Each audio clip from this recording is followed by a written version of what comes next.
Hello friends, അസ്സലാമു അലൈക്കും. നമസ്കാരം. Welcome back to tales of Naju.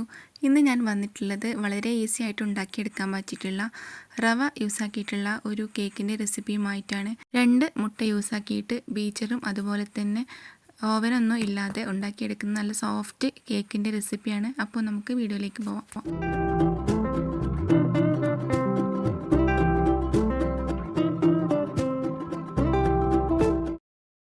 അതിന് വേണ്ടിയിട്ട് ഞാനൊരു കപ്പിൻ്റെ മെഷർമെൻറ്റ് കപ്പ് എടുത്തിട്ടുണ്ട്. 250 ഗ്രാമിൻ്റെയാണ്. മെഷർമെൻറ്റ് കപ്പ് ഇല്ലാത്തവർ ഗ്ലാസ്സിലെടുത്താലും മതിയാവും. അപ്പോൾ ഞാൻ 1 കപ്പ് റവ എടുത്തിട്ടുണ്ട്. ഈ റവ ഒരു പാത്രത്തിലേക്ക് ആക്കിയെടുത്തിട്ടുണ്ട്. ഇത് അത്യാവശ്യം തരിയുള്ള റവ തന്നെയാണ്. ഇനി ഇതിലേക്ക് ആവശ്യമായിട്ട് 1/4 ടീസ്പൂണിൽ കുറച്ചായിട്ട് ഉപ്പും 1/4 ടീസ്പൂണിൽ കുറച്ചും കൂടെ അധികമായിട്ട് ബേക്കിംഗ് സോഡയും ചേർത്ത് കൊടുത്തിട്ടുണ്ട്. എന്നിട്ട് നന്നായിട്ടൊന്ന് മിക്സാക്കി കൊടുക്കുക. എല്ലാ വശത്തേക്കും 2 പൗഡറും ആവുന്ന രീതിയിൽ നന്നായിട്ടൊന്ന് മിക്സാക്കി കൊടുക്കുക. ഇനി നമുക്ക് ഇതിന് വേണ്ടിയിട്ടുള്ള 2 മുട്ട എടുത്തിട്ടുണ്ട്. റൂം ടെമ്പറേച്ചറിലുള്ള മുട്ട എടുക്കാനായിട്ട് ശ്രദ്ധിക്കുക. എന്നിട്ട് വെള്ളത്തിൻ്റെ അംശം ഒട്ടും ഇല്ലാത്ത ഒരു മിക്സിയുടെ ജാറിലേക്ക് പൊട്ടിച്ചൊഴിച്ച് കൊടുക്കുക. പിന്നെ ഇതിലേക്കൊരു 1/4 കപ്പ് പഞ്ചസാരയാണ് ചേർത്ത് കൊടുത്തിട്ടുള്ളത്. അതുപോലെ തന്നെ 2 ഏലക്കയുടെ സീഡും കൂടെ ചേർത്ത് കൊടുക്കുന്നുണ്ട്. നിങ്ങളുടെ കയ്യിൽ വാനില എസൻസ് ഉണ്ടെങ്കിൽ അത് ചേർത്ത് കൊടുക്കാവുന്നതാണ്.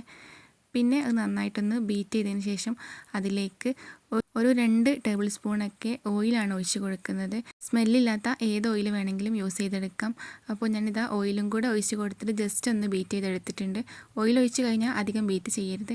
അപ്പോൾ ഇതാ എഗ്ഗിൻ്റെ മിക്സ്ചർ റെഡി ആയിട്ടുണ്ട്. അതൊരു വെള്ളത്തിൻ്റെ അംശമൊന്നും ഇല്ലാത്ത ഒരു ബൗളിലേക്ക് ഒഴിച്ച് കൊടുത്തിട്ടുണ്ട്.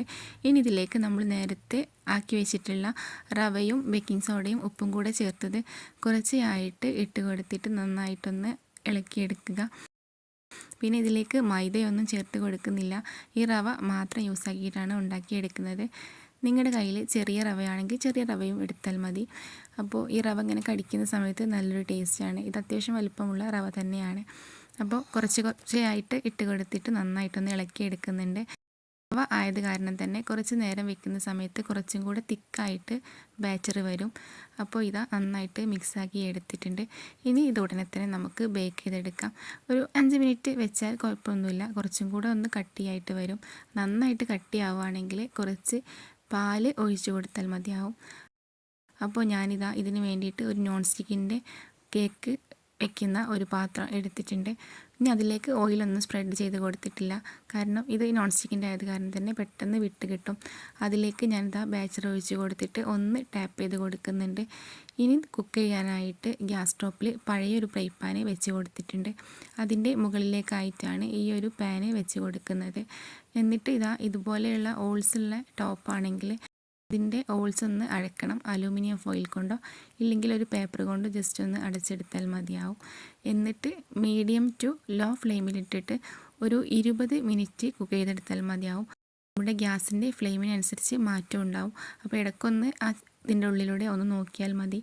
അപ്പോൾ 20 മിനിറ്റ് ആയപ്പോൾ കേക്ക് നന്നായിട്ട് വെന്ത് വന്നിട്ടുണ്ട്. ജസ്റ്റ് ഒരു ടൂത്ത് പിക്കോ ഈർക്കിളോ യൂസ് ആക്കിയിട്ട് കുത്തി നോക്കുക. അതിൽ പറ്റി പിടിച്ചിട്ടില്ലെങ്കിൽ കേക്ക് കുക്കായി എന്നാണ് അർത്ഥം. അപ്പോൾ ഞാൻ ചൂടോടെ തന്നെ കട്ട് ചെയ്തെടുത്തിട്ടുണ്ട്.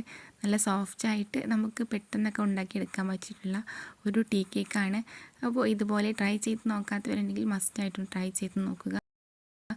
നല്ല സോഫ്റ്റാണ്, അതുപോലെ തന്നെ നല്ല ടേസ്റ്റുമാണ്. എളുപ്പത്തിൽ ഉണ്ടാക്കിയെടുക്കാനായിട്ടും പറ്റും.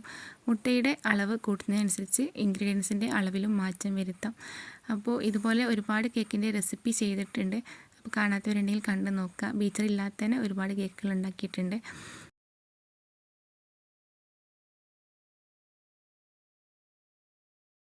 അതുപോലെ തന്നെ ചാനൽ സബ്സ്ക്രൈബ് ചെയ്യാനും ലൈക്ക് ചെയ്യാനും കമൻറ്റ് ചെയ്യാനും ഷെയർ ചെയ്യാനും മറക്കരുത്. അപ്പോൾ ഇൻഷാ അല്ലാഹ് മറ്റൊരു നല്ലൊരു വീഡിയോ ആയിട്ട് വീണ്ടും വരും. അതുവരേക്കും ബൈ. Thanks for watching.